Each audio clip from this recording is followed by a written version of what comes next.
Hello అండి, అందరికీ నమస్కారం. ఈరోజు వీడియోలో ఈ నెల 25న రానటువంటి తొలి ఏకాదశి గురించి ఇప్పుడు మనం వీడియోని చూద్దాము. శనివారం రోజున రావటం అదిగాక చాలా విశేషం. శనివారం అంటేనే వెంకటేశ్వర స్వామికి ప్రీతికరమైనది. శనివారం తొలి ఏకాదశి రావడం చాలా విశేషం. ఈ తొలి ఏకాదశిని పేలాల పండుగ అని కూడా అంటారు. ఏకాదశి రోజున వెంకటేశ్వర స్వామికి పేలాల పిండిని నివేదించి ఇంట్లో ఉన్న ప్రతి ఒక్కరూ పేలాల పిండి తింటే ఆరోగ్యాలు కలుగుతాయని నమ్మకం. అయితే మనలో చాలామంది బయట దొరికే పేలాల పిండిని తెచ్చుకొని స్వామివారికి నివేదించి ప్రసాదంగా స్వీకరిస్తారు. కానీ దేవునికి పెట్టే పేలాల పిండిని మనమే స్వయంగా ఇంట్లో చేసుకోవాలి. కాబట్టి ఒకరోజు ముందుగానే జొన్నలు తెచ్చుకోండి. జొన్నలు నూనెలో లేకుండా వేస్తే పేలాలుగా తయారవుతాయి. ఈ జొన్న పేలాలను మిక్సీ జార్లో వేసి అందులో కొన్ని పట్నాల పప్పు, బెల్లం తురుము, 2 యాలకులు వేసి కొంచెం బరకగా గ్రైండ్ చేసుకోండి. ఒకవేళ మీకు జొన్నలు అందుబాటులో లేకపోతే మొక్కజొన్న గింజలతో కూడా ఈ పేలాల పిండిని చేసుకోవచ్చు. వెంకటేశ్వర స్వామి పూజలో ఖచ్చితంగా తులసి దళాలు ఉండాలి. స్వామివారికి 2 తులసి ఆకులు సమర్పించినా సరే వెంకన్న ఎంతో సంతోషించి మీరు కోరిన కోరికలన్నీ వెంటనే నెరవేరుస్తాడు. అయితే శనివారం పూట తులసి దళాలని తెంపకూడదు కాబట్టి ఒకరోజు ముందుగానే ఏకాదశి పూజకు తులసి ఆకులు సిద్ధం చేసుకొని పెట్టుకోండి. ఈ ఏకాదశి నాడు గోవును కూడా ఖచ్చితంగా పూజించాలి. గోమాతలో లక్ష్మీదేవితో పాటుగా 3 దేవతలు నివసిస్తారు కాబట్టి గోవుకు అరటిపండు లేదా తోటకూరను ఆహారంగా తినిపిస్తే పుణ్యతీర్థాలను దర్శించినంత పుణ్యఫలం లభిస్తుందట.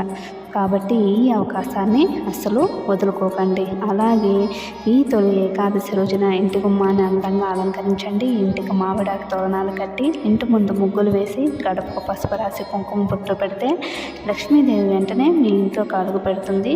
ఇక మీ ఇల్లంతా కనక వర్షంతో నిండిపోతుంది. అలాగే ఈ రోజున రావి చెట్టును పూజిస్తే చాలా మంచిది. సాధారణంగా శనివారం రావి చెట్టును పూజిస్తే ఐశ్వర్యం కలుగుతుందని, జాతక దోషాలన్నీ తొలగిపోతాయని వేద పండితులు సూచిస్తున్నారు.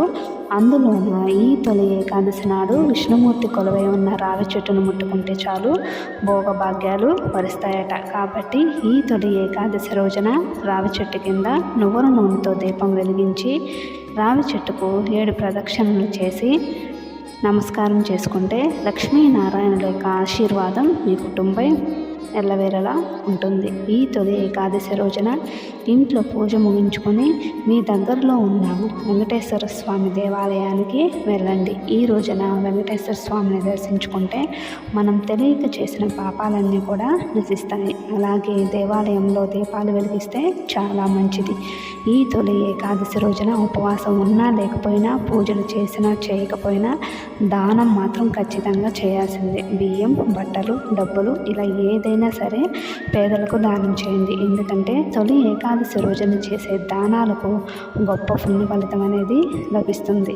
ఇలాంటి పవిత్రమైన తొలి ఏకాదశి రోజున విష్ణుమూర్తిని పూజిస్తే అశ్వమేధ యాగం చేసినంత పుణ్య ఫలితం, అలాగే 60,000 సంవత్సరాల పాటు తపస్సు చేసినంత పుణ్య ఫలితం లభిస్తుందని పురాణాలు చెబుతున్నాయి.